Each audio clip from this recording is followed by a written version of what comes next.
Nagdomina na naman si C-Stan, umiscore ng 33 points at muntik pang maka-triple-double, habang namiesta naman itong si Japet Aguilar sa kanyang mga slam dunks.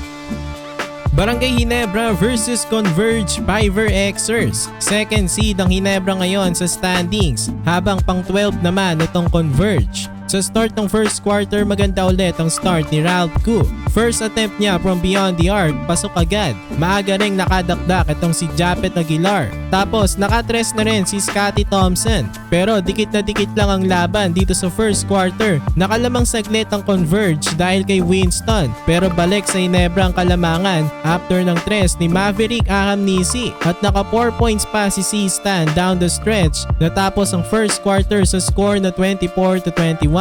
Sa start ng second quarter, nakatres agad si Nards Pinto, pero sumagot ang Converge ng 9-3 run at nakalamang na sila after ng one-handed shot ni Justin Arana. Pero after nyan, sumagot ng 6 straight points si C-Stan at sinundan pa yan ng tres ni Ralph Koo. Lamang na ulit ang Ginebra 41-37. Naka-end 1 naman ang former MVP na si Scottie Thompson, pero natapos ang first half tablang laban sa score na 48. Sa start ng second half, butata agad ang inabot ni Alex Stockton kay Japet Aguilar. Tapos sinundan pa yan ng tres ni Ralph Koo at slam dunk ni Japet Aguilar. Nagdomina nga sa paint itong si Japet dito sa third quarter. Si C-Stan naman meron ng 27 points. Lumobo na sa 14 points ang lead ng Gene Kings 83-69 at the end of the third.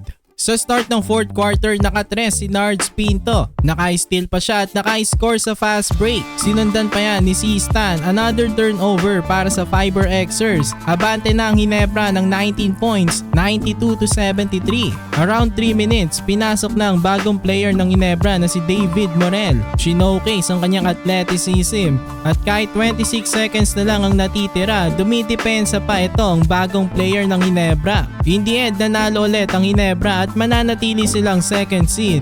Christian Stan Hardinger muntik pang maka-triple-double. Nagtala siya ng 33 points, 12 rebounds at 9 assists. Sinundan naman siya ni Maverick Ahamnisi with 17 points.